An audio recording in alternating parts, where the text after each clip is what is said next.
Now we are going to talk about the types of queues.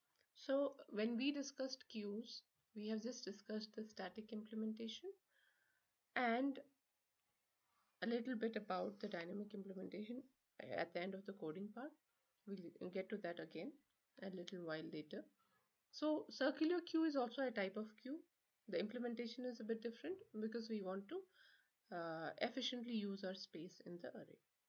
Now you have something called as double-ended queues. Okay, this kind of goes against the principle of the queue, but then you have to keep some kind of flexibility in the queue. For example, if a minister arrives, you have to give him way in the queue, or if there is, let's say, you can have a specially able person coming in nowadays because of your COVID-19. If you are in a queue and a healthcare worker arrives, you give way to them first. So you're basically breaking the first in first out principle and letting somebody else come in. So that would actually be giving priority to the queue. So that is one kind of a queue where the exit from the queue is based on the priority of the element or the item. So that is a priority queue. Now we'll get to that in a while, but we can have a queue where you have a little more flexibility than the two functions that you are allowed in a regular queue. So what we do in double-ended queues, also known as DQs, you can do additions and deletions at both ends. So it's like a just like an open field for you where you can insert anywhere based on your exact requirement of the program and functionality. Okay, you'll see more of that when we talk about the applications of queues. Okay, so there are two types of DQs. So before we go there, you just check these four options.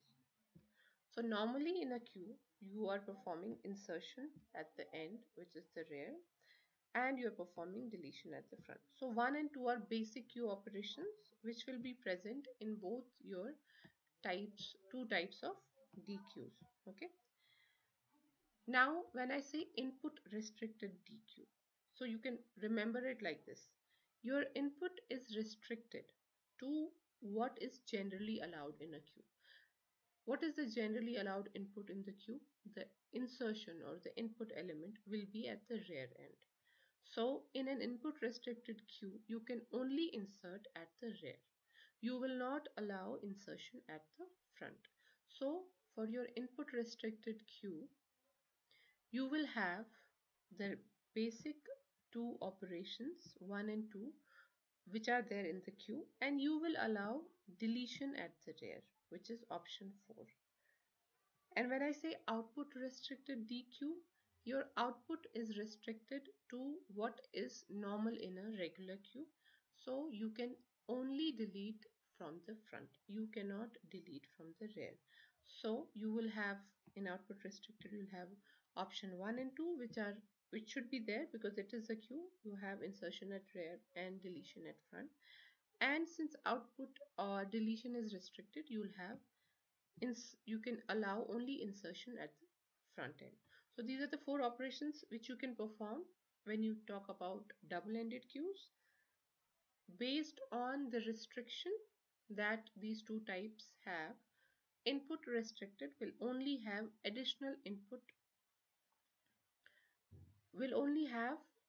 the regular input allowed. The input is restricted to what is normal in a queue. Remember this line. And output is restricted to what is normal in a queue. So that leaves you with one of these two in both the cases to be added. Okay. So you'll see that these kind of queues are used at multiple places where you should have the flexibility. So you'll see that a lot of these are implemented in your queues that are used within your applications inside a program, inside printers and other things.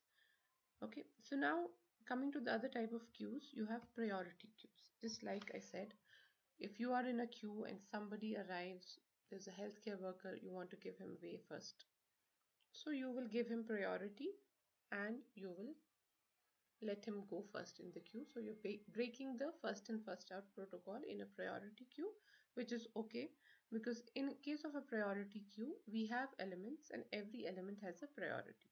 So the elements, they can come in any order, but then when they leave the queue, they will leave based on their priority. Now priority, what is priority? You can just assign a number to each element which determines its priority. For example, you can have a logic where you say that if your the priority value is high, you will be given the first go. Or conversely, you can say if the lower the value of priority, the higher the priority of the element. So, for example, if you are doing something with your system and there is a error in your program or there's an error in your system a system call or something that the system has to do with its operating system part, that is more important than your any application that is running. So you have to cater to that need first. So it will be displayed on top of all of your applications. That means it has higher priority than what is currently running, and you have to uh, actually see to this part, this message that has come from the system, to rectify whatever problem is there. So for example, in case when you read your operating systems course, you'll have a lot of you spend a lot of time on queues and how well, when there are multiple programs running in your system, how the programs are assigned time slots to execute. And sometimes you have a program coming in which has high priority. That program gets to execute first and low priority programs get to wait, and that determines how fast or slow response you'll get from your programs running in the system. Okay,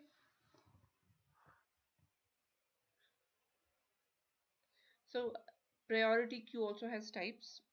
So when you assign priority to the items, so they can be added in any order, but they can be deleted either in the ascending order of their priority or the descending order of their priority. Again, your priority is a number which you define whether a higher number denotes lower priority or higher priority.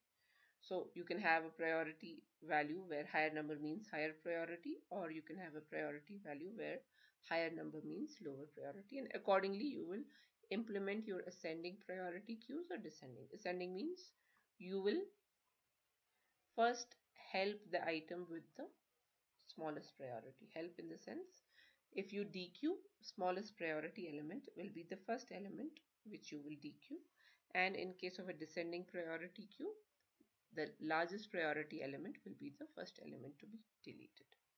And in case you have elements with equal priority, you can treat them using a first in first out logic.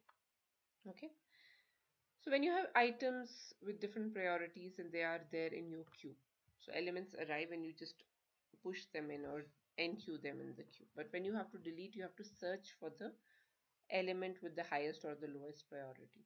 So to make your things easier, when you insert the element at the proper location in either ascending or descending order of your priority, which helps or eases out when you have to dequeue. It's already in ascending or descending order, you go and just take the front element. Okay, so sorting might be a good option. Later in this course we'll also do a couple of more than a couple of sorting algorithms to see how any of those procedures can be useful in this kind of a priority queue. Okay, so these are the types of priority queues. Next is your dynamic implementation. I just have already told you briefly, just go over it again. You have a linked list which should act like your queue. You have to take care that anything that you add first should be the one deleted first. So first in, first out. So first we decide which side of the linked list is your front and which side is the rear. For example, if start of the linked list is front and end of the linked list is rear, okay, then I'll write my program accordingly. Again, you can either maintain two pointers front and rear, or you can just have a front pointer which will be your start pointer, and then you can traverse till the end of the linked list. That's up to you, whatever you feel easier. You maintain these two pointers, and in case your start is your front, your DQ or deletion will be from the start, and in case your start is the rear, then it will be the other way around. Your rear in this case is end of the linked list, so adding will be at the end of the linked list. So you already have written 4 programs: add at the beginning, add at the end, delete at the beginning, delete at the end for your linked list. You have to use the appropriate ones to implement the linked list in the form of a queue. So next, application of queues. I'm listing out a few. So let's take the easier one. I already told you about multi-programming in your operating systems. You're running 10 programs at a time. If you only have one processing unit, this processor has to share its time with all the 10 programs, and it shares the time with all the 10 programs in such a way that you feel all the 10 programs are running simultaneously, but it's actually they're doing time slicing, which is actually dividing the time into very small time slots, and every program is given a time slot to run, and once all of them run once, everybody gets a second chance, and so on. So you'll read a lot about this in your operating systems course in the coming semesters. Then again, you use priority queues there, where you uh, sometimes you use multiple queues with different priorities, and you put your programs there, and you execute the programs on the basis of their priorities. Your printer, once you give a printing job, when once you give a print command in your printer, let's say a local printer, just which is connected to your own system, you give, let's say you say print document 1, 2, and 3, that all be printed in order. So document 1 went in first, so it will be printed first, then 2, then 3. And even if it's a network printer, if my request reaches the printer first before you, I came first, so my job will be executed first. You can also simulate real world problems, like when you have railway reservations or tickets, the availability is based on the request. So let's say somebody has requested first, so you'll grant them the whatever facility or ticket or booking first compared to others. Your keyboard strokes, you always type and they always appear in order, so whatever you type in first appears first on your screen.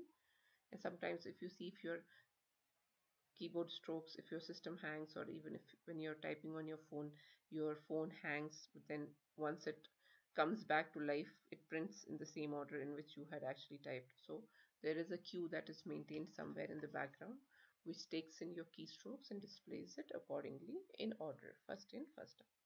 So that's the same is the case with video frames, and same is the case with your buffers for input output. When you have an input output operation, you have buffers which store these signals, commands, so they'll also follow the first in, first out, unless you have it programmed in such a way that it has to cater to some high priority uh, commands as and when they arrive, so that even then it is a queue, but it is a priority queue then. Okay, so you can read about more examples or more details of what this multi-programming and scheduling algorithm means, but for now you just need to know the basics. You should just understand what multi-programming is and how queues help you to arrive at those. Okay, so just go through some more examples and read about these. Implementation wise, you have to do static implementation normally, and then using circular queue logic, and also using your linked list. So linked list one you've already done. You just have to manipulate your program to adjust to this first in, first out. Okay, so that is the end of your queues, and this is pretty much the end of your linear data structures. Stacks, queues, and linked lists are your linear data structures. we will be moving on to nonlinear data structures. So first we'll be covering trees, and then we'll be covering graphs. In between, there are a couple of small topics about storage and memory management. So partly I'll do that, and partly you'll do it as a reading assignment because it's mostly theoretical. Okay, so that is the end of your cues.